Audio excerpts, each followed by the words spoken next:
할렐루야, 사랑하는 주 예수께 성도 여러분, 오늘은 11월 9일 수요일 주 예수 아침, 오늘도 하나님 말씀과 동행하시는 복된 하루가 되시기를 바랍니다. 오늘의 찬송가 301장 지금까지 지내온 것 함께 찬양하시겠습니다.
아멘. 지금까지 우리를 인도하시고 도우신 하나님께 감사드리며 찬양드립니다.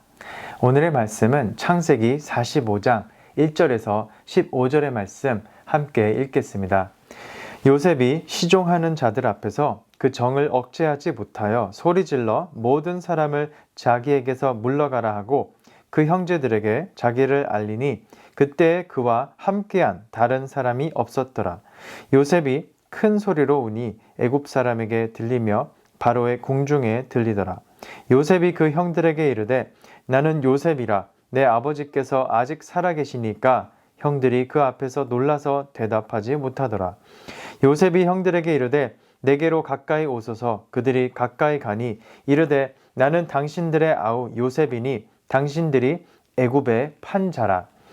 당신들이 나를 이곳에 팔았다고 해서 근심하지 마소서. 한탄하지 마소서. 하나님이 생명을 구원하시려고 나를 당신들보다 먼저 보내셨나이다.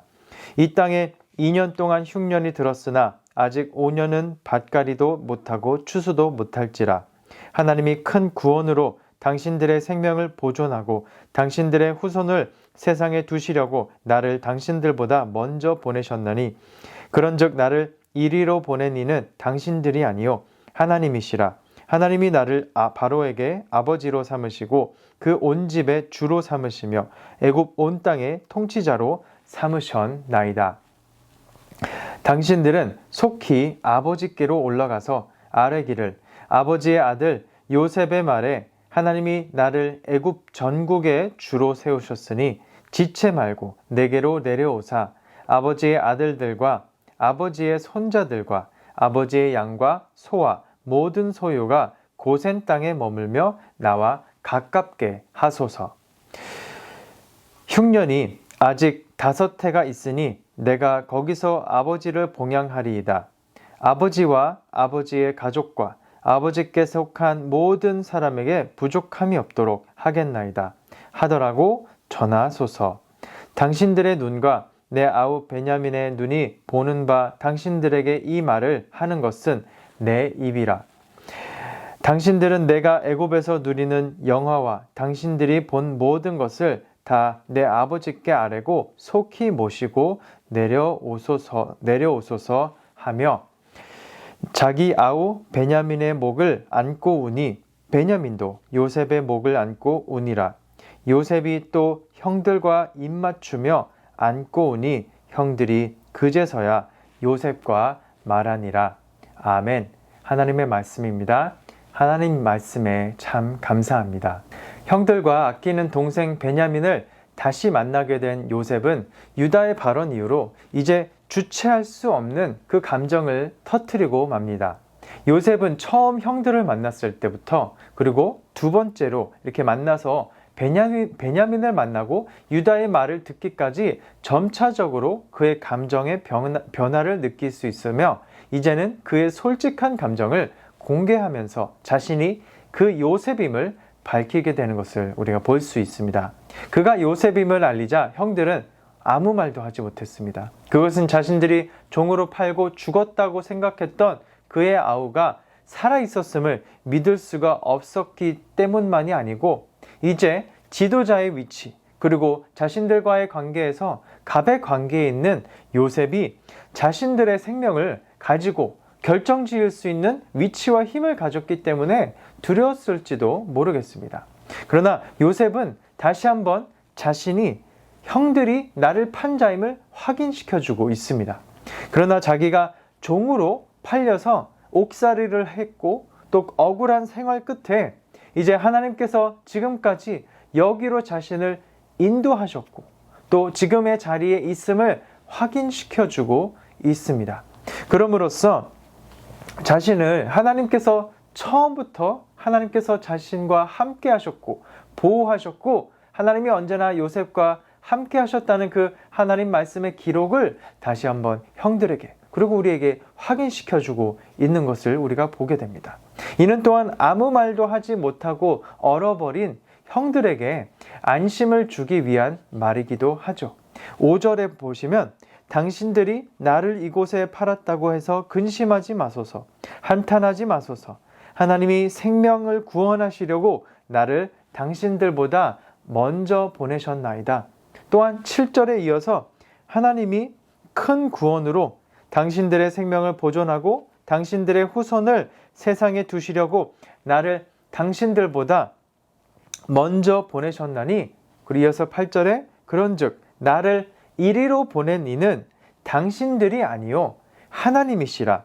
하나님이 나를 바로에게 아버지로 삼으시고 그 온 집에 주로 삼으시며 애굽 온 땅의 통치자로 삼으셨나이다 라고 요셉은 고백하고 있습니다.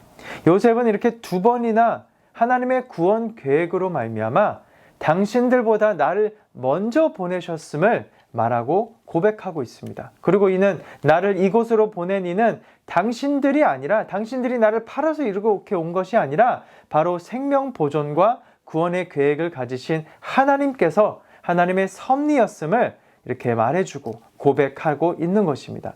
여기서 생명을 보존하고 또 구원하여 후손을 세상에 두는 것은 우리가 창세기 앞부분의 그 노아 이야기에서도 볼 수가 있었던 하나님의 섭리하심과 그 구원의 모티브입니다.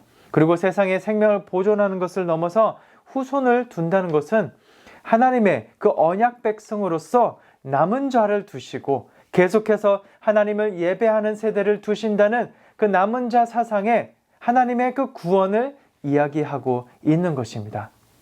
여기서 무엇보다 중요한 것은 요셉이 참으로 신실하게 하나님의 꿈을 꾼 자로서 하나님의 사명자로서 그의 의무와 그의 비전을 그가 충실하게 다했다는 것입니다. 형들을 보고 미워하는 감정이 들기보다는 끝까지 그의 감정을 참아내고 드러내지 않았으며 결국에는 그의 온 가족이 함께 기근을 피해서 이제 애굽 땅 고센 지역으로 와서 함께 살 수 있도록 연합과 화해를 이루는 것이었습니다. 그리고 무엇보다 형들을 용서함으로써 그가 이 화해와 화합을 이룰 수 있던 것은 그가 처음부터 끝까지 하나님의 꿈을 꾸고 하나님의 비전을 품고 하나님이 그와 함께 하신다는 것을 그가 알 뿐만 아니라 그가 삶으로 그의 믿음을 살아내고 있었기 때문인 줄 믿습니다. 아멘. 이처럼 하나님의 꿈과 하나님의 비전을 확실하게 품은 사람은 삶으로 그 사명을 살아내는 사명자의 삶을 살게 되고 삶에 어떠한 고충과 억울함과 분노가 있어도 그것을 주님 안에서 견뎌내며 믿음으로 견뎌내며 하나님의 때를 기다릴 줄 아는 사람입니다. 그리고 그 모든 것은 결정지을 수 있는 그 힘을 가지고 그 위치에 서 있을 때 그 힘을 자기 자신을 위해서 사용하는 것이 아니라 오히려 가족의 화해와 화합과 하나님의 구원을 위하여 남을 포용하고 용서할 수 없는 사람을 용서하고 하나님에 의해 쓰임받게 될 줄 믿습니다. 아멘. 사랑하는 성도 여러분, 우리 모두 하나님의 꿈을 꾸는 인생, 하나님의 비전을 품은 인생, 사명자의 삶을 살기를 원합니다. 그렇게 모두 사명자의 삶을 사는 우리 모든 인생이 되기를 주님의 이름으로 축원합니다. 특별히 우리 모든 손주, 손녀 세대, 자녀 세대가 그런 하나님의 말씀에 기반하여서 하나님의 뜻을 강구하는 비전의 인생들이 되기를 우리 간절히 기도하기를 원합니다. 오늘 묵상 에세이에서 암투병 중이신 높은 뜻 연합선교회의 김동우 목사님은 사람에게 상처받고 또 모함을 당해 억울하고 속상할 때 쉽사리 용서가 안 되는 사람들이 있음을 고백하고 있습니다. 그런데 요셉은 형들을 쉽게 용서할 수 없는 그런 인생을 살았는데도 불구하고 그런 상황이었는데도 그는 전혀 복수할 생각이 없었습니다. 그것은 왜 그랬나요? 그것은 바로 요셉이 하나님을 알았기 때문임을 말씀하고 있습니다. 우리가 하나님의 사랑을 신뢰하면 아무리 힘든 고난이라도 그것이 나에게 꼭 필요해서 하나님이 겪게 하신 것임을 믿고 견디게 된다고 고백하고 있습니다. 그리고 그것은 기회가 되고 또 우리에게 축복이 되고 우리의 삶에 유익이 될 것임을 말씀하고 있습니다. 사랑하는 성도 여러분, 우리에게 하나님의 사랑과 하나님의 은혜가 넘치는 오늘 하루가 될 줄 믿습니다. 그런 하루가 되기를 축복합니다. 우리에게 하나님의 사랑이 넘치고 하나님의 은혜가 족함으로 우리 삶의 사랑과 용서가 믿음 안에서 이루어지고 그것이 우리의 믿음 안에서 가능해지고 예수 그리스도 안에서 가능해지고 이 믿음과 삶, 용서의 삶이 실천이 되기를 주님의 이름으로 축원합니다. 아멘. 이것이 바로 우리가 믿음으로 승리하고 고난을 이겨내는 우리의 그 삶의 믿음의 능력이 될 줄 믿습니다. 그런 저와 여러분이 되시기를 주님의 이름으로 축복합니다. 아멘. 기도하시겠습니다. 하나님, 억울하고 고통스러운 마음에 갇혀서 하나님의 섭리를 기대하지 못했던 그 어리석음을 회개합니다. 인생의 주인이신 하나님이 뜻하신 대로 한 걸음씩 한 걸음씩 우리를 믿음으로 인도하여 주시고 마침내 완벽하게 이루실 것을 믿고 나아갈 수 있도록 인도하여 주시옵소서.